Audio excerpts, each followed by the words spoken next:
I wake up to a text. Oh, I guess I should do an intro. Hey, it's Ethan over here at Let's Talk Fiction, and welcome back to Dream Daddy. We're picking up exactly where we left off. I wake up to a text from an unknown number. Rise and shine, early birds. Still want to work out? This is Craig, by the way. Holy crap, it's 6 a.m.? Who does 6 a.m. anymore? Without realizing it, I drift back to sleep. Whoops, must have winked back out. I check my phone again. Hey, bud, still want to get your swole on? I'm ready to tear up the track. Hit me up. God, the last thing I want to do right now is work out. But it is Craig. I do want to catch up. We're going to the gym. Hey, my man, I need a few minutes to wake up, but let's meet in 20. After a few seconds, another text comes in. Sure thing, meet me at the gym. I stretch and my bones creak. I gotta stop falling asleep on the couch. I throw off my blanket and... Hey, wait, I don't remember falling asleep with a blanket. Amanda must have tucked me in after I fell asleep. Bless that child. I reluctantly brush my teeth, throw on the only clothes I own that are even kind of gym appropriate, and head out. The neighborhood is quiet and serene this early in the morning. Birds chirp and the grass is still wet with dew. Surprisingly, the gym is pretty crowded. I spot Craig standing out front, stretching. Of course, he spots me and waves enthusiastically. Hey, bro, good morning. Hey, good to see you, man. I'm definitely not as pumped as he is. Maybe I should have had some coffee before I left. You ready to kick some butt? Help. With your help, I am. I get the feeling this is going to be less of me kicking butt and more of the gym kicking my butt. But I can handle it with you here. Dude, bro, that means a lot. Bro, I love him. I'm going to say that about all of them at some point, I think. We head into the gym and I'm immediately intimidated. All these people look like they could break me in half. And it seems like Craig is friends with all of them. He high-fives and finger guns all the cool jocks in the room. They look like they could, and would, steal my lunch money to spend on protein shakes. Come on, bud, let's warm up. We head over to the treadmills and start walking. Okay, I can walk. Walking is good. This is a decent place to be. Walking. So, I know we're on treadmills. Yes. And those over there are the ellipticals. Very good. What's all this other stuff? Craig laughs. Hey! They might look a little scary, but I guarantee that all of them serve a specific purpose for building muscle mass. I watch as a dude in a muscle tee flexes a muscle I didn't know existed on a machine that I think was once used to process grain into flour. What is that? Why is that guy doing that to himself? Nice. That's a good question, bro. What do you think he's doing? Oh, God. Praying to some sort of pain god. Training to crush people's skull with his thighs, using a medieval torture device. I like the skulls. He's trying to make his thighs so strong that he can crush people's skulls with them. Hey! Yeah, that's pretty much the only reason I work out. Oh no, Craig is turning up the speed. I better do the same. How long have you been doing the buff thing? A couple years. And what do you do when you're not dadding or working or buffing? Oh, I coach my twin softball team. That still counts as both dadding and buffing. I keep busy. What do you do for fun? I try to live my life as close to a Jimmy Buffett song as possible. The goal is to live with as few worries as I can muster. The lost shaker of salt was a metaphor. A metaphor about what? About not being able to shake salt onto something. We're jogging now. Oh God, we're jogging now. I look over to Craig, who isn't even broken a sweat. How is he doing this so effortlessly? I'm dying. I can feel my life force draining through every orifice of my body. Hey, remember when my fish died in college? No, I don't like this story. Oh my God, is he really bumping up the speed again? I guess I better do it too. Oh, this is fast. This is very fast. We were at that party, and you vowed to make me feel better. You tell me to create a distraction, so of course I do a sick keg stand and get everyone cheering. And then I try to steal a fish from the fish tank at the party with my bare hands like an idiot. Hey! And then you drop the fish and it's flopping around, so you panic, so you run up to me post-keg stand with a dying, dirty fish in your hands that you scooped up off the ground, and you're yelling at me that we have to leave. Bro! So we're running out of a frat party with a fish and trying to give it mouth-to-mouth resuscitation. We get him home and get him into a bowl of water, but the prognosis was grim. And then the next day he's alive and well. Bro! They never did catch the great fish thieves of Grand Ridge University.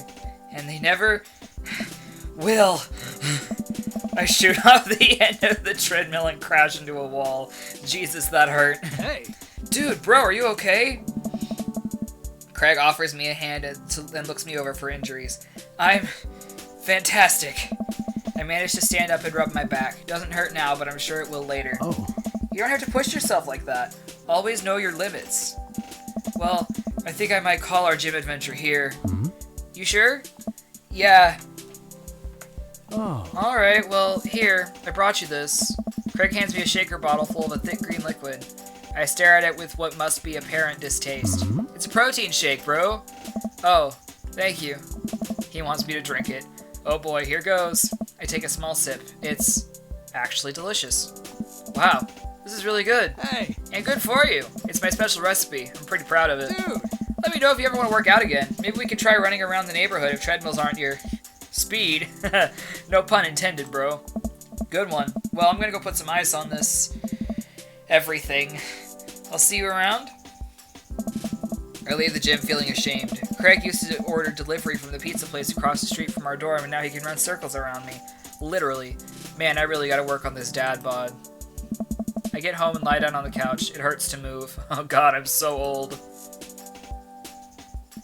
Oh no, I must have fallen asleep. What time is it? Shoot, it's 3:55. I was supposed to be at Amanda's school in 5 minutes. I frantically put on some clean clothes, apply a generous amount of deodorant, and run out the door. Drink plenty of water. I will. I arrive at Amanda's school and check in at the front desk. They give me a bright orange visitor sticker and send me on my way. I'm barely awake and feeling pretty haggard, but hopefully nobody will notice. I check my watch and am relieved to see that I'm only 2 minutes late. Wait, was it room 103 or 108? I spot a youth standing up at his locker and approach him for help. Excuse me, do you know where Mr. Vega's classroom is? The youth turns around and looks me up and down with heavily lined eyes. Sigh. Come on, kid, I'm late for a meeting. Mr. Who? Mr. Vega. I don't know, have you tried the exit? Okay, wise guy, are you gonna help me or not? Sigh. Fine, up those stairs to the left, you can't miss him. Head up the stairs and walk around, unable to find Mr. Vega's class anywhere. After a couple of minutes of searching, I head back downstairs. That punk youth sent me on a wild goose chase. I get back to where the low-rent Gerard Way is standing, fully ready to give him a piece of my mind, when suddenly a head pops out of the classroom next to his locker. Lucian, don't you have a third period to get to? Sigh. Fine, Mr. Vega. Wow. Now I'm officially 10 minutes late. I glare at him as he walks away. We're not cool. You must be Ethan. This period's almost over. Would you mind waiting in the back? Mr. Vega leads me in, and I take a seat in one of the comically small students' desks in the back. I might get stuck in this. Oh. Alright, where were we? Now who can tell me about the unreliability of the narrator in J.D. Salinger's Catcher in the Rye? Oh. Yes, Colin? Colin stands up and does the thing where he blows into the crook of his elbow to make a fart noise. Oh. The whole class erupts in laughter. Alright, everybody. Very funny, Colin. Please sit down. Now, Holden Caulfield is an unreliable narrator in the sense that the bell for the end of the period rings, all the students immediately get up and make a break for the door. Whoa. Remember to do the reading and answer the response questions on page 194 in your textbook. Nobody's listening.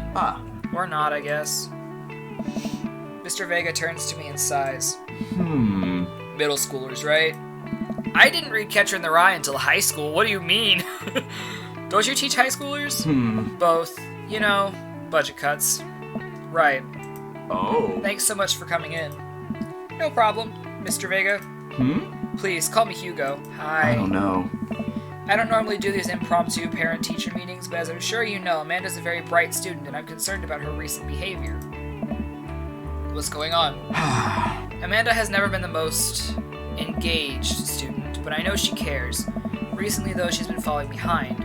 She's not completing assignments and has been doing rather poorly on tests. I normally chalk this up to senioritis, but this is strange. I thought Amanda always shared everything with me.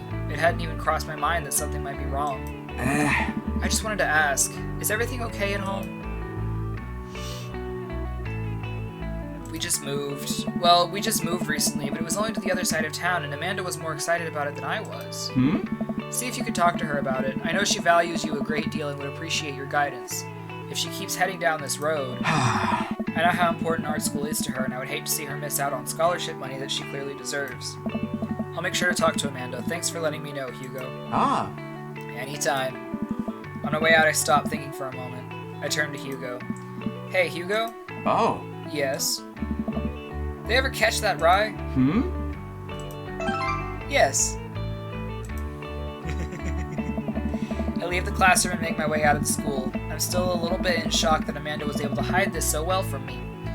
She's always been such a force of positivity in my life, especially after we lost her father.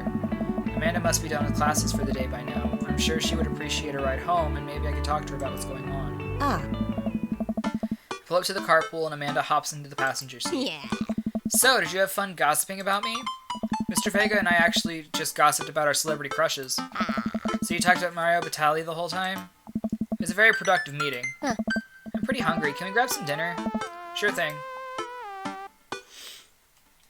Let's go to the mall food court. Does that sound good to you? Yeah, sure. Why the mall?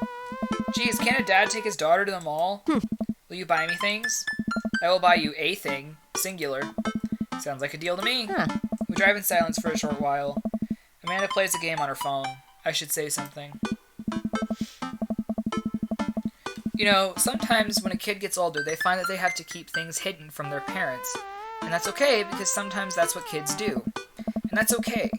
But also sometimes it's good to have the parents' perspective because, you know, maybe the parents have also dealt with similar situations. And maybe they're a little cooler than you give them credit for. Anyway, what I'm trying to say is that it's good to share. Love you. Have you been reading my tweets? You have a Twitter? What? Never mind. Look, sweetie, Mr. Vega said you haven't been participating in class and that you're not turning things in. Oh, I'm fine, Pops. Senioritis and all that. I thought you liked Mr. Vega's class. It's fine. He's fine. I pull up to a stoplight and I eye Amanda. She's still texting.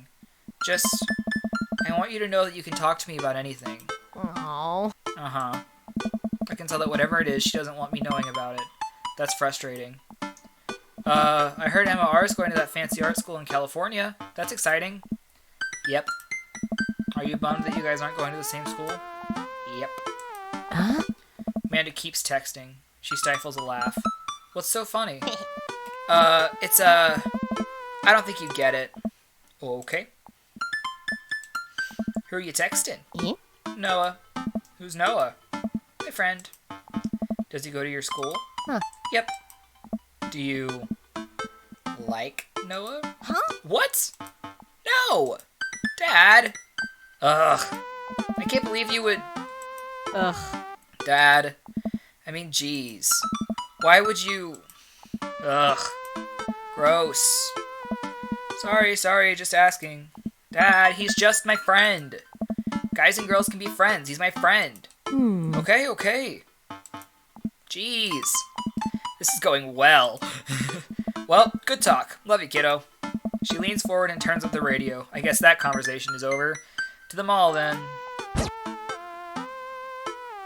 Use proper form and a full range of motion when lifting weights.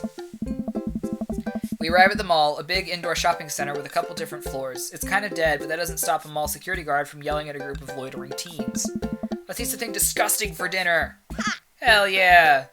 Language, Missy. Heck yeah? Better. We approach the food court and evaluate our options. There's greasy restaurant after greasy restaurant. My heart burns just looking at the menus. Nobody looks happy to be here. What are you in the mood for? Bread dipped in sugar, bread with cheese on it, or do you just want me to inject some fat directly into your bloodstream?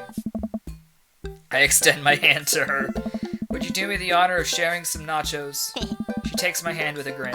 It would make me the happiest, cheesiest girl alive.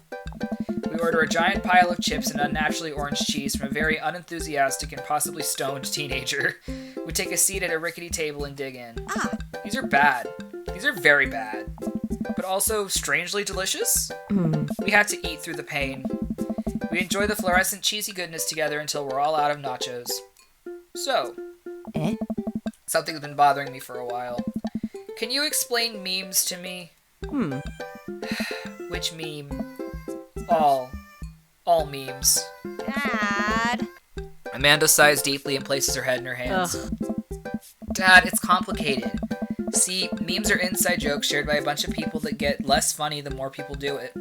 The problem is that by the time a meme gets to you, Dad, all us youths have already done the joke to death. Aww. And what's worse than that is the movies and TV and video games will try to jump in on the meme train, but just based on how long it takes to make them, the meme will be long dead by the time it comes out, so it just dates it and it isn't funny. Oh shit, what up? Aww. Dad, please. Anyway, changing the subject. Where to now? Wanna go to that goth store? What? You know, the one that's all black and tries to establish itself as an anti-establishment, despite being the exact representation of the establishment? I don't know what store you're talking about. You know, the one where you can buy chain wallets and it's basically an assault on what people fought so hard against in the punk and hardcore movement of the 70s and 80s? Dude, you gotta be more specific. The one you threw up in that one time. Oh, that one! Amanda runs into the store with me trailing behind her. She makes a beeline for the back. There it is! You can still see the outline, kinda. I'm so proud? Speech! Amanda. Speech! Alright, I'll do it if you stop chanting! Amanda stops immediately. I clear my throat. Thank you all for joining us here today to commemorate a historic event that would forever shape history. On a day very much like today, some 5 years ago, our very own Amanda Ann Fictitious had too much blue raspberry slushy on an outing to the mall. After begging her father to take her to Dead Goth and Beyond to buy rainbow suspenders, she proceeded to throw up all over a display of My Chemical Romance merchandise. Her loving father then had to pay for said merchandise, which to this day remains among our possessions. Thank you. Amanda is moved. She begins clapping, slow at first, then faster and more vigorously. Several other patrons turn their heads. One of them also starts clapping. I bow my head. Oh hey, chain wallets! While Amanda busies herself looking at band t-shirts, I try to find something of interest to myself. Not much for a dad to look at in a Dead Goth and Beyond. Look at ironic mugs. I'm suddenly stricken by existential fear. If there's only one number one dad, then why are there so many mugs here that say that? This whole time I thought I was the only one. If I'm not number one, where do I place on the global dad ranking charts? I have work to do. Look, this is very important to me. I overhear a stifled argument at the cash register. An older gentleman is carrying a garment, showing it to a bored-looking cashier with pink hair. I can see that. Don't know what to tell you, dude. I just work here. Listen, when I bought this online, the website said this blouse was Victorian-inspired. However, when I received it, it clearly held the trademark of Edwardian dressage. Do you want a coupon? I can give you a coupon. Will you leave if I give you a coupon? Is there a manager present? People have to know what they're buying. I am the manager.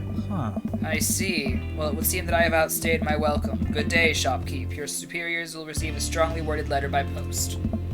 Whatever, dude. The man whirls around and storms out, his literal coattails trailing behind him. I can't tell if they are Victorian-inspired or Edwardian in nature. Amanda trots up to me with a t-shirt in her hand. Oh boy, here it comes. Oh. Hey, Dadtron 5000. Yes, I'll buy it for you. Wow, that was easy. Thanks. At least it's only one this time. Amanda plops the shirt on the counter and grins at the cashier. I love your hair. The cashier says nothing and rings Amanda up, radiating hatred. I hand her a 20. So what was that guy's deal? The cashier rolls her eyes so hard I'm worried she'll pull something.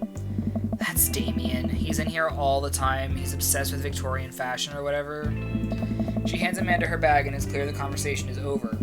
We make our way out of the store and head home to get some rest. Amanda and I sit on the couch trying to find something to watch over bowls of ice cream. Oh, cool! Long Haul Paranormal Ice Road Ghost Truckers is on. Your favorite, right? Oh, hell yes. They have to make it over the Canadian tundra before the ice road melts. Or else they're hunting ghosts. Also, the trucks are haunted. This is an episode I've already seen, but it's one of the best. Callum and Flint Dogbone, the twin brother truck driving and ghost hunting duo, find themselves in the greatest peril yet. Oh no, the ghosts done got control of the truck. I can't steer them. Okay, I have to get the accent. Oh no, the ghosts done got control of the truck. I can't steer on them there damn ice roads. Let me use this EVP meter to try and communicate with spirits. Flint, we're about to die! Almost got it. If you listen carefully, it sounds like they're saying, you're going to die. That's because we are about to die. This is art. The episode ends and Amanda excuses herself to go and start arguments on the internet. I stay up a little longer, curious about the exploits of Callum and Flint Dogbone after their disastrous ice road incident. Afterward, I crawl into bed and get a good night's sleep. Good tire pressure is essential to optimal mileage. Should we call it there? Maybe. Morning sleepyhead. 5 more minutes. You've never let me have 5 more minutes, so get up. Fine.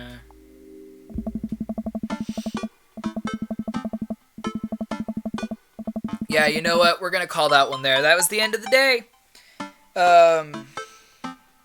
We met another dad. I am very excited to see where this goes. Sorry these episodes are, like, short-ish. I'll try to do longer ones soon. Anyway, if you enjoyed this video, leave a like and subscribe to know when the next one comes out. Thanks for watching. See you next time. Bye!